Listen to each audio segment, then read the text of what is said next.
नमस्कार। आज जीवन रंग उषा संग पटल पर आप सभी के सामने अपनी बात सबके साथ कहने आ रही हैं सुषमा खरे जी। सुषमा खरे जी, आपका बहुत बहुत इस पटल पर स्वागत है। जी नमस्कार उषा जी, जी धन्यवाद आपका। और सभी मेरे सुनने देखने वालों का भी बहुत बहुत स्वागत है। जो मुझे मुझे सुन रहे हैं सभी को धन्यवाद देती हूँ। जी। तो दर्शकों, हम सबसे पहले सुषमा जी का परिचय आपको बता देते हैं कि वो क्या हैं, क्या करती हैं। तो सुषमा जी भूतपूर्व शिक्षिका रह चुकी हैं और उनकी रुचि लेखन कार्य में रही है और उनके अभी तक 3 पौराणिक ग्रंथों पर सरल भाषा में अनुवाद प्रकाशित हो चुके हैं। साथ ही उनमें से श्रीमद् भागवत गीता, शिव महापुराण, रामचरितमानस आदि प्रमुख हैं। साथ ही कई 40सा संग्रह भी उन्होंने लिखे हैं, 40साएं लिखी उन्होंने, रेवा चालीसा, शेष चालीसा, चंद्र चालीसा, गीता चालीसा आदि, और करीब 100 भजन लिखे हैं और उस पर पुस्तक भी प्रकाशित हुई है।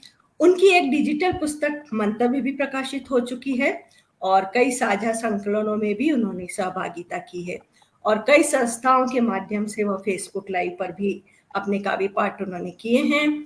और उन्हें महिला सशक्तिकरण के अंतर्गत सशक्त महिला का अवार्ड श्रमजीवी पत्रकार संघ मध्य प्रदेश द्वारा, साहित्य संगम संस्थान दिल्ली से काव्य रत्न, दिल्ली दिक्पाल काव्य शिरोमणि, साहित्य साधक, साहित्य भूषण, साहित्य प्रणेता, ऐसी एक लंबी लिस्ट है उनके पुरस्कारों की। और उन्हें चित्र बनाने का भी शौक है, उसमें भी उन्हें कई पुरस्कार मिल चुके हैं और वो भारत माता ट्रस्ट उज्जैन की संस्थापिका भी हैं। और उन्हें हेमलता जी द्वारा कलयुग की तुलसी दास की मानद उपाधि भी मिली है और वर्तमान में वे अंतर्राष्ट्रीय महिला काव्य मंच जबलपुर इकाई की अध्यक्ष पद पर कार्यरत है और स्वसेवा संयोजन संस्था जबलपुर मध्य प्रदेश में कोषाध्यक्ष तथा साथ ही शिव शक्ति महिला समिति की सचिव पद पर कार्यरत हैं। तो ऐसी प्रतिभा की धनी सुषमा खरे जी, आपका बहुत बहुत स्वागत है। और हम अब सुषमा जी से जानते हैं कि उनके बारे में और अधिक जानने की कोशिश करते हैं कि उन्होंने इनकी यात्रा कैसे, कब प्रारंभ हुई, क्या उनका अनुभव रहा। हाँ, तो सुषमा जी, आपने जी, लेखन का कब प्रारंभ किया और किसकी प्रेरणा से शुरू किया?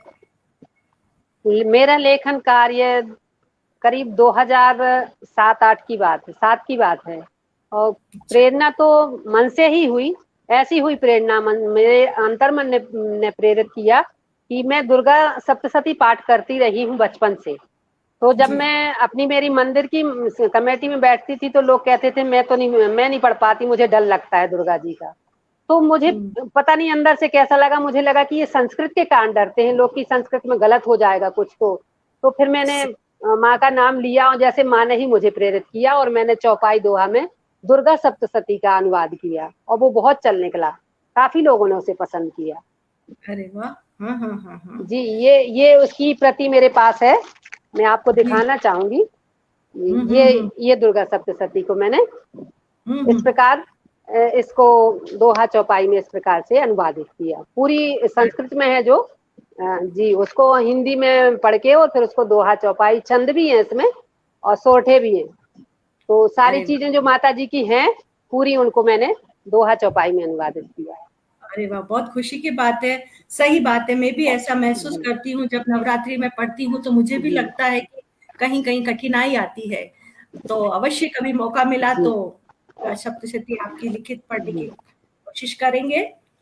तो जी, जैसा कि आपने बताया कि दुर्गा माँ का पाठ करते थे और तब आपने जी, शुरू किया और दूसरे लोगों को, लेकिन इस सब करने के दौरान आपके अनुभव कैसे रहे? आपको कहीं कोई कठिनाई आई या कुछ अच्छा लगा, या मतलब कई तरह के अनुभव होते हैं जब हम कुछ नया करना जी, शुरू करते हैं, इसके जी, बारे जी। में कुछ? ऐसा, हाँ, अनुभव तो मेरे बहुत अच्छे रहे हैं। मुझे हमेशा आभास होता है कि जैसे माँ मेरे साथ है।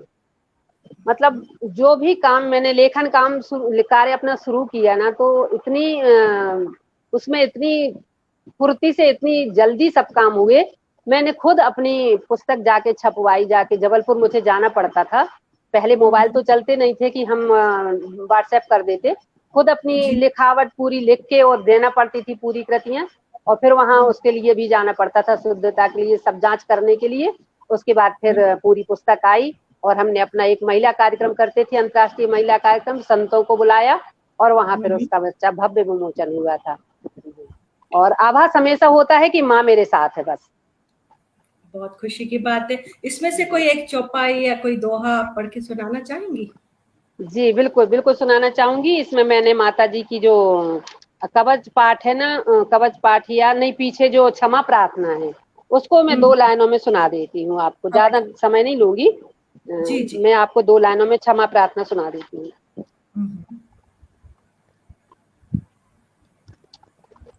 ये है अपराध क्षमा क्षमापन स्त्रोत है जो ना माता जी का, उसको मैं जी सुनाती हूँ।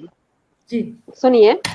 हे माँ मैं न मंत्र को जानू, अहो भाग्य ना यंत्र को जानू, स्तुति का मुझे ज्ञान नहीं है, आवाहन का ध्यान नहीं है, स्रोत कथा को मैं न जानती, तुम्हारी मुद्राएं न जानती, व्याकुल होना मुझे न आता, विलाप करना भी न आता, मुझसे उनकी सेवा न होती और पूजा भी मैं ना कर पाती, इसलिए उनसे कोई नया सा उनकी मदद की रहती निराशा, यदि कृपा तेरी होगी तो किसी की शरण मुझे प्राप्त होगी तुम। अब दोहा में सुनिए। मैं हूँ स्वभाव से आलसी, मुझसे ना हो पूजा पाठ, इससे हो सेवा में त्रुटि, माँ क्षमा करो अपराध, क्योंकि पूत कपूत तो होत है, माना हो ये कुमार, इस जग में तेरी संतानों में मैं ही हूँ अधिक चालाक। इस प्रकार मैंने माँ से अपने अपराधों की क्षमा मांगी है और उसको अनुवादित किया है चौपाई दोहा में। बहुत सुंदर और बहुत ही मधुर शब्दों में आपने प्रस्तुत की है। वास्तव में इसको पढ़ना और इसको पाठ करना शायद ज्यादा आसान होगा, ऐसा जी मेरा भी बिल्कुल मन। आसान है। हाँ बहुत आसान है। मैं जो दुर्गा पाठ करने में अब 1 घंटा लगता है संस्कृत वाले में, इसको मैं हद से हद 30 या 35 मिनट में कर लेती हूँ पूरा पाठ। चलिए चलिए, जब तो एक बहुत प्रति इजी हमको हो भी गया है। जी जी धन्यवाद। बिल्कुल बिल्कुल बिल्कुल बिल्कुल भेजूंगी आपको। जी। और आपने कई चालीसाएं भी लिखी हैं, तो कोई एक चालीसा सुनाए। मैं तो अभी तक जी केवल बिल्कुल। हनुमान चालीसा जानती हूँ, दूसरी चालीसाएं नहीं सुनी। आप सुनाए कोई। अच्छा। हाँ और इसके दुर्गा सप्तशती के पाठ मैंने ये महाशिव पुराण जो होता है ना, उसको जी। अनुवादित किया था। इसका हाँ हाँ। नाम दिया मैंने रुद्रायण, रुद्रायण पाठ ये। अच्छा जी। हाँ और ये वो पूरा काफी। ग्रंथ है 500। हाँ ये अरे पूरा ग्रंथ है 500 पेज का, पूरा ग्रंथ है 500 पेज का। हाँ इसमें बहुत। सारी चीजें हैं। दोहा, सोरठा, छंद, सारी चीजें हैं। और ये मेरी, और इसके साथ ही एक मैंने गर्ग संहिता, श्रीमद् भागवत गर्ग संहिता है ना, उसका भी जी अनुवाद किया है। वो भी इतना ही बड़ा ग्रंथ है। और ये चालीसा है। इनमें चालीसा जी है, चित्रगुप्त भगवान का चालीसा है। ये चित्रगुप्त भगवान है अपने जी सबसे जी पहले। जी फिर शेषनाग चालीसा है, और रेवा जी जी चालीसा है, गंगा चालीसा है, चंद्र चालीसा है, सूर्य चालीसा है। जी। इस प्रकार। तो कोई एक आप क्या सुनाए। सुनना चाहेंगे? नहीं, जो तो सूर्य आपको सूर्य भग ज्यादा। जी आराम से जी। सुनाए। तो मैं सूर्य भगवान का चालीसा सुनाती हूँ। इसको कहते हैं सूर्य भगवान का नमन करने से, पढ़ने से बहुत। सुनिए। श्वेत यश्व जिनके सजे, गिनती है जिनकी साथ, रथ पर चढ़ कर जो चले, प्रतिदिन काल है प्रात, अथक परिश्रम करते रहो, निर्माण करें दिन रात, सदा नमन तुमको मेरा, सूर्य प्रभु हे तात, जिनसे चलती दुनिया सारी, जगत पिता सूरज त्रिपुरारी। प्रातः नमन जो इनको करता, सदा सुखी जीवन में रहता। पूर्व दिशा इनको अति प्यारी, प्रातः लालिमा की लीला न्यारी। प्रातः इनसे पहले जागो, फिर इनके चरणन तुम लागो। कर स्नान जो दर्शन करते, सूर्य प्रभु खुश उनसे रहते। ब्रह्म मुहूर्त का है संयोगा, कर लो योग भगाओ रोगा। सुबह सवेरे जल करो अर्पण, होवे तेरे रोगों का तर्पण। सूर्य प्रभु है बड़े महाना, प्रतिदिन करते आना जाना। पूर्व दिशा से रथ पर आते, पश्चिम में ये गुम हो जाते। उगित सूर्य को नमन करते सब, डूबते को अनदेखा करें सब। डूबते सूर्य को तुम जो मना लो, मन की मुरादें तुम सब पालो। 24 घंटे 12 महीना, बिना रुके इन चलते रहना। अथक परिश्रम में प्रभु ये करते, चल निरंतर कभी न थकते। जेठ वैशाख में कुपित हो जावे, धरनी पे अंगारे बरसावे। तेज तेज किरणें ये फेंके, धरनी का सब जल ये सोखे। 4 माह जब लगे चौमासा, इनके दर्शन की नहीं आशा। लुकी छिपी बादल संग करते, इनसे ही तो मेघ बरसते। वर्षा ऋतु गई शरद ऋतु आवे, किरणों में कुछ नरमी लावे। काश पलाश कमल दल फूले, ओश की बूंदों पे किरणें झूले। शरद ऋतु में धूप सुहानी, सुबह उठ कर जब लेते प्राणी। जाड़ों में प्रभु खुश बड़े रहते, प्राणियों पर दया है करते। सूर्य दया धरती पे करते, जिससे सारे अन्न उपजते। धरन परिक्रमा करते जावे, दिन व रात से समय बनावे। 8 पहर 24 घड़ियां, किरणों से पेरोई है लड़ियां। 3 किरणें इनकी अति प्यारी, प्रातः काल इनकी लीला न्यारी। प्रात जो नर ये किरणें लेता, जीवन का सुख वो पा लेता। चुल्लू भर जग अर्घ चढ़ावे, प्रभु चरणों में शीस नवावे। ओम घृणी सूर्याय नमः, ओम नमो सविताय नमः। कह कर 7 परिक्रमा करना, फिर चरणोदक ग्रहण है करना। ऐसा करें जो भी नर नारी, उन पर प्रभु होवे खुश भारी। प्रात प्रभु को जो भी मनावे, गई नेत्र ज्योति पा जावे। काल बढ़ावे काल घटावे, काल घड़ी को ये उपजावे। काल चक्र यूं चलता रहता, सूर्य का रथ भी बढ़ता रहता। स्वामी जिस राशि के होवे, अति प्रसन्नता उसको देवे। वेदों की कुछ कहानी कहती, शनि से इनकी अनबन रहती। दूजी पत्नी इनकी छाया, जिनको प्रभु ने था ठुकराया। उनके पुत्र शनि कहलाए, पिता सूर्य उनके बतलाए। पिता पुत्र में अनबन रहती, पूर्व कथा कुछ ऐसी कहती। जैसा सुना कथाओं से, वैसा किया वखान। बुद्धि है अति क्षीण मेरी, त्रुटियों पे ना दे ध्यान। गुरु चरणों में नमन कर, कीन्ह 40 बखान। साक्षात देव प्रभु सूर्य हैं, जगत पिता भगवान। बोलो सूर्य भगवान की जय।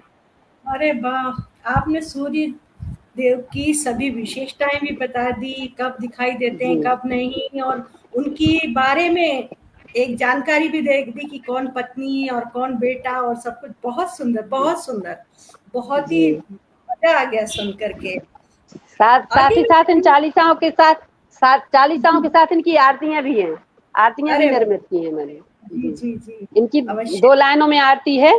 आरती श्री श्री नारायण की, जग प्रकाश जग तारायण की। धावत इनको सुर नर मुनि, अज सुमिरन कर दर्शन कर मन भज। राग देश सब इनकी शरण तज, शरण में आ जाते शरणागत। आरती श्री सूर्य नारायण की, भग आरत श्री सूर्य नारायण की, जग प्रकाश जग तारायण की। इस प्रकार इनकी सब चालीसाओं के साथ साथ सभी की आरतियां भी हैं। जी जी जी, तो आपने आरतियां भी साथ में लिखी, बहुत अच्छी बात है। जी तो जी अब आपकी जो पुस्तक जून 21 में प्रकाशित हुई है, मंतव्य, उसके बारे जी में कुछ बताएं कि उस मंतव्य का कंटेंट क्या है, मतलब वो किसके बारे में है, क्या कहानी संग्रह है या कविता संग्रह है जी या क्या है, थोड़ी जानकारी जी हमारे दर्शकों को। जी जी। मंतव्य का ऐसा था कि मैं जब कोरोना काल चला, मोबाइल में जब मैं फेसबुक से जुड़ी तो उधर देखा कि काफी संपादक लोग अपना विज्ञापन करते थे। तो मैं एक श्योपुर से हैं, तुषार गौतम जी, उनसे जुड़ी तो उन्होंने ऑफर दिया इसका, राखी के समय से तीजा तक के बीच का, कि दीदी आप अगर चाहें तो इस ऑफर में अपनी पुस्तक अपनी डिजिटल प्रकाशन करवा सकती हैं।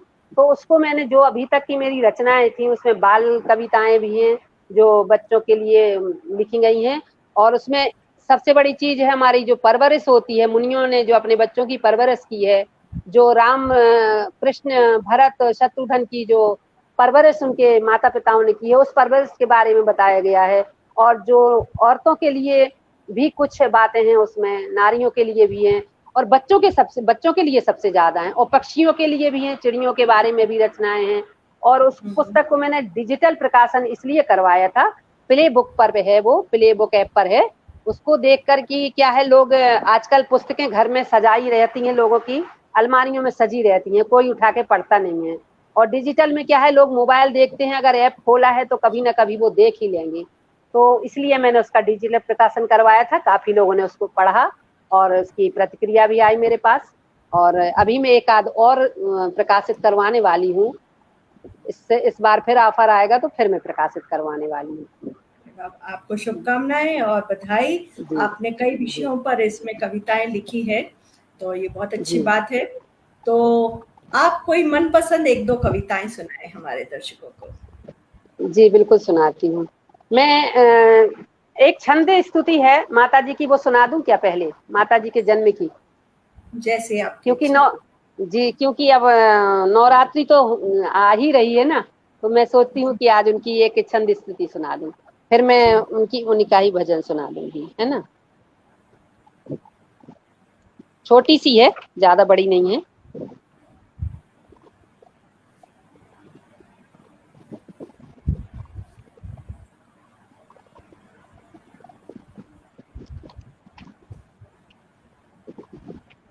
तो दर्शकों, आप देख रहे हैं कि इन्होंने न केवल पौराणिक ग्रंथों का अनुवाद किया है, भजन लिखे हैं, चालीसाएं लिखी हैं, काफी कुछ काम करती हैं। तो सुनाएं आप। हाँ जी जी। जी, जैसे ये रामायण में है ना, भय प्रकट कृपाला, इसी तर्ज पर है, छंद गीतिका में है।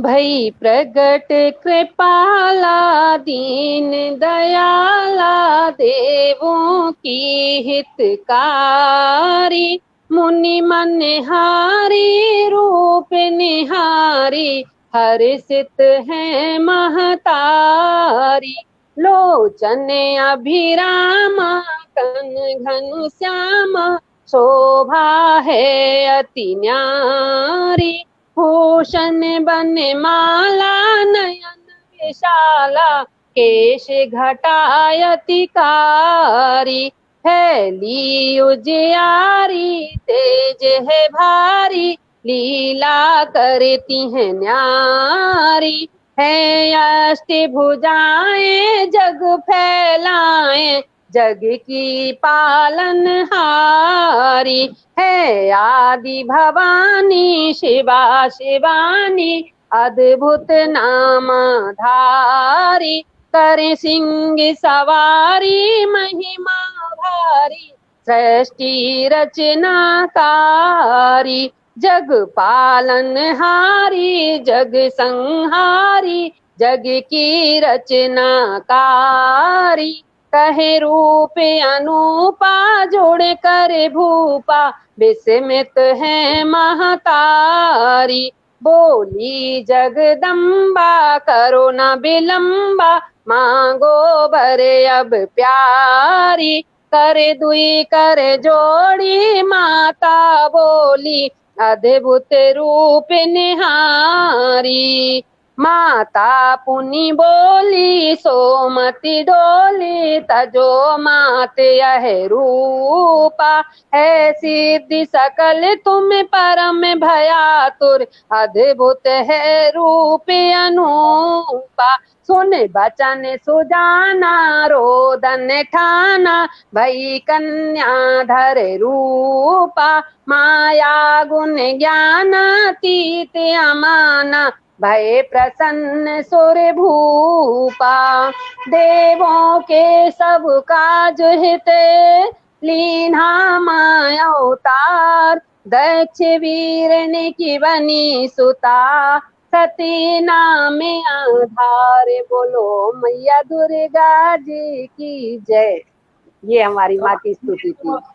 अग्रिम शुभकामनाएं दे दी है, क्योंकि 2 अप्रैल को ही नया वर्ष आने वाला है और नवरात्रि प्रारंभ होने वाली है, तो हमारी ओर से भी दर्शकों को नए वर्ष की और नवरात्रि की बहुत बहुत शुभकामनाएं देते हैं। तो हाँ, अब आपकी हो जाए 1-2 कविताएं, कोई अच्छी सी पसंदीदा।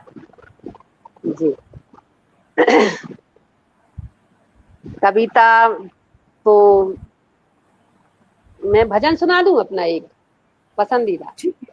आपको कविता की जगह भजन सुना सकती हैं, आपने भजन भी लिखे हैं। हाँ अवश्य सुनाएं। हाँ भजन लिखे, भजन सुनाती हूँ, क्योंकि आज एकादशी भी है और भगवान नारायण क्षीर सागर में बैठे आनंदित हो रहे होंगे, तो मैं उन्हीं का एक भजन बनाती हूँ, मेरा स्वरचित है।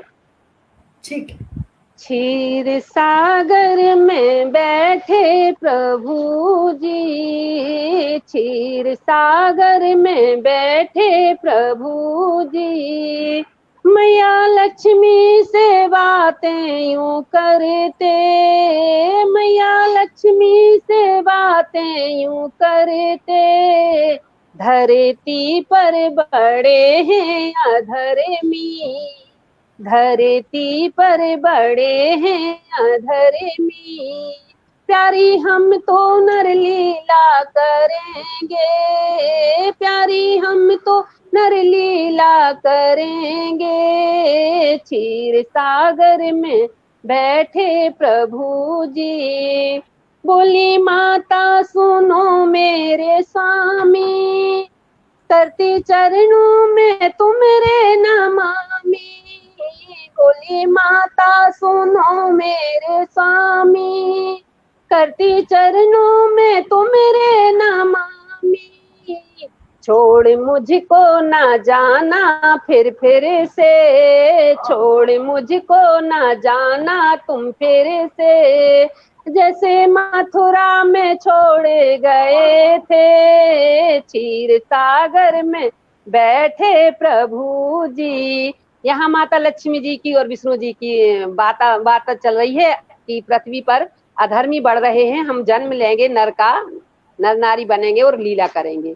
तो फिर माता जी कहती हैं, भगवान कहते हैं, मैं एक पत, जब राम अवतार लेते हैं भगवान तब की बात है, भगवान कहते हैं मैं एक पत्नी व्रत लेके रहूंगा, प्यारी तेरा ही बन के रहूंगा, एक पत्नी व्रत लेके रहूंगा, प्यारी तेरा ही बन के रहूंगा, राजा दशरथ के सुत बन के आऊं, राजा दशरथ का सुत बन के आऊं, आप मिथिला में जाकर के जन्मो, क्षीर सागर में बैठे प्रभु जी, माता लक्ष्मी से बातें यूं करते, पृथ्वी पर बड़े हैं अधर्मी, प्यारी हम तो नर लीला करेंगे, क्षीर सागर में बैठे प्रभु जी।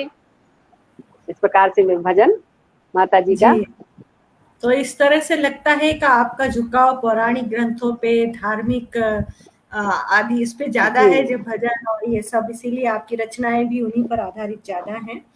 तो अब हम मुड़ते हैं आपके अध्यापन पे, क्योंकि आप पूर्व शिक्षिका रह चुकी हैं। तो आप कहाँ पढ़ाती थी, कौन सा विषय पढ़ाती थी? मैंने हायर सेकेंडरी में 9th और 8th 9th को पढ़ाया है, 10th तक तो नहीं गई, 9th को पढ़ाया है। तो 9th में मैंने विज्ञान पढ़ाया है, और मिडिल में मैंने संस्कृत और सामान्य ज्ञान के सब्जेक्ट लिए। और बच्चे भी अच्छे थे अब तो बच्चे तो ढीठ होते ही स्कूल के, पर फिर भी कुछ बच्चे इतने थे कि इतने अच्छे थे कि मुझे बहुत पसंद करते थे। मतलब मेरा पीरियड आता था तो बच्चे अपने आप ऑटोमेटिक शांत होकर बैठ जाते थे, उनको एक भी बार नहीं बोलना पड़ता था कि शांत हो जाओ, कि चुप रहो, कि कुछ भी। और मेरा काम भी बहुत अच्छे से करते थे। तो बहुत अच्छा अनुभव है ये। मेरे प्राइवेट स्कूल में मैंने किया है, क्योंकि पसंद तो था नहीं, पर जबरदस्ती किया मैंने। मेरा शौक था कि मुझे करना है कुछ, तो मैंने अपने से ही कोशिश करके कर लिया था। अच्छा है। और आप में विज्ञान और साहित्य का अच्छा कॉम्बिनेशन है, इधर आप साहित्य रचना कर रही हैं विज्ञान की शिक्षिका होकर के, तो बहुत अच्छी बात है। कोई रोचक अनुभव हो स्कूल लाइफ का तो बताइए, बच्चों के साथ कोई यादगार। हाँ हाँ जी, हाँ, बहुत अच्छा। जी जी, बिल्कुल बिल्कुल है, बहुत अच्छे ऐसे बहुत से रोचक वो हैं। एक बार क्या हुआ कि स्कूल में एक कार्यक्रम होना था, हमारे बच्चों ने रखा था छोटा सा कार्यक्रम, तो उसकी तैयारी करने के लिए उन्होंने किसी को बोला था, दूसरी शिक्षिकाओं को। तो वो शिक्षिकाएं नहीं आ पाई। उन लोगों ने सोचा कि अब ये कार्यक्रम नहीं हो, कैसे हो पाएगा, इसकी तैयारी कैसे हो पाएगी। तो मैंने प्रिंसिपल सर से कहा कि सर अगर आप कहते हैं तो मैं कुछ तैयारी करवा देती हूँ बच्चों की। तो जो तैयारी फिर मैंने बच्चों की करवाई, कुछ एक नाट्य भी लिखा था छोटा सा जवाहरलाल नेहरू के ऊपर। तो बच्चों ने वो जब वो नाटक खेला गया, और इसके साथ ही मैंने 2-3 कविताएं भी बच्चों को लिखवा दी कि आपको जवाहरलाल नेहरू के ऊपर ये कविताएं बोलना है। तो उसके बाद जो वो कार्यक्रम जो हुआ, और उनने प्रिंसिपल जी ने जो बोला कि आप अतिथि को भी आप बुला लें, अब तैयारी अच्छी नहीं हो पाई। जो शिक्षिकाएं करने वाली थी वो एब्सेंट हो गई दोनों, एक के घर में कुछ गमी हो गई, एक बीमार हो गई, कुछ ऐसा हो गया था। तो फिर मैंने अपने ही अतिथि बुलाए, और वो कार्यक्रम बहुत अच्छा हुआ। और उसके बाद प्रिंसिपल सर बहुत खुश रहने लगे मुझसे। मतलब वो ये अनुभव मेरे जीवन का सबसे अच्छा है। मतलब आपकी जो प्रतिभा थी वो उनके सामने इस कार्यक्रम के माध्यम से पहुंच गई कि आप सांस्कृतिक कार्यक्रम भी बहुत अच्छी करवा सकती हैं। जी जी। और उसके बाद से मैंने हमारी जो मंडली है, शिव शक्ति महिला समिति है, फिर इसमें मैंने कार्यक्रम करना शुरू किए, जो स्टेज प्रोग्राम 7-8 साल तक बहुत बढ़िया कार्यक्रम महिला दिवस चले। तो बहुत भव्य आयोजन होता था, वो स्टेज प्रोग्राम होते थे, बहुत बढ़िया से हो रहा कि महिलाओं को जो झिझकती थी बाहर निकलने में, उनको बाहर निकालने में मैंने बहुत कोशिश की, और काफी हद तक महिलाएं आगे आईं। और फिर इस प्रकार के आयोजन मैंने शुरू किए, तो उसी तारतम्य में वो अब आयोजन चलते जा रहे हैं। चलिए, यह मेरी कोशिश रही है कि काफी और प्रतिभाओं को सामने लाने का काम आप कर रही हैं, ये तो बहुत खुशी की बात है। और अब हम जानना चाहेंगे अंत में आपसे कि आजकल आप क्या लिख रही हैं, किस विषय पर लिख रही हैं, और क्या आपके आगे की योजनाएं हैं? इस समय तो मैंने लिखना, चूंकि मैं बुंदेलखंड से हूँ, और मुझे बुंदेलखंड से बहुत प्यार है, और बुंदेली भाषा से भी बहुत प्यार है। तो आजकल देख भी रहे हैं कि सभी भाषाओं बोलियों का प्रचार प्रसार हो रहा है। तो मैं अपनी बुंदेली का प्रचार प्रसार करने के लिए बुंदेली जो कथाएं होती हैं, जो हमारी दादी नानियां कहती थी, उन कथाओं को बुंदेली भाषा में ही, किस्साओं को लिख करके और उसको प्रकाशित करवाना चाहती हूँ। और उसके साथ ही कुछ रचनाएं ऐसी हैं बुंदेली की, कुछ बुंदेली के जो शब्द हैं जो विलुप्त होते जा रहे हैं, उनका एक शब्दकोश भी मैं तैयार कर रही हूँ, तो उसको भी प्रकाशित करवाने वाली हूँ। बहुत ही यूजफुल रहेगा ये तो सबके लिए। जी जी बहुत ही जी, बिल्कुल रहेगा। और एक तो इस बुंदेलखंड की भाषा का भी इसका प्रचार प्रसार होगा, और साथ ही ये सब बातें लोगों के सामने आएगी, तो बहुत अच्छा काम कर रही हैं। तो हमारी आपकी ये जो प्रयास है इसके लिए बहुत बहुत शुभकामनाएं हैं, और हमारे पटल पर आकर आपने अपनी बात सबके साथ की, उसके लिए बहुत बहुत धन्यवाद करती हूँ। और सभी दर्शकों से मैं कहना चाहूंगी कि हमारे पेज को लाइक करें और हमारे YouTube चैनल को सब्सक्राइब करें। मैं उसका लिंक अभी इसमें डाल दूंगी, तो कृपया डालें। और ऐसे कई हम और भी कार्यक्रम करते रहेंगे और विभिन्न तरह की प्रतिभाओं को हम सामने लाने की पूरी कोशिश करते हैं, ये हमारा उद्देश्य है। तो इस तरह से हम चाहते हैं कि आप सभी जुड़े और इसको आगे बढ़ाएं। बहुत बहुत धन्यवाद सुषमा जी, फिर मिलेंगे। जी, मैं भी आपका दिल से धन्यवाद करती हूँ कि आपने मुझे अपने पटल पर बुलाया और मान दिया। इसके लिए मैं दिल से आभारी हूँ आपकी, और मैं हमेशा आपके साथ रहूंगी। आप जब भी कहेंगी मैं आपके साथ रहूंगी। धन्यवाद आपका, बहुत बहुत धन्यवाद। और सभी श्रोताओं का, सभी देखने वालों का भी बहुत बहुत धन्यवाद। जी, धन्यवाद।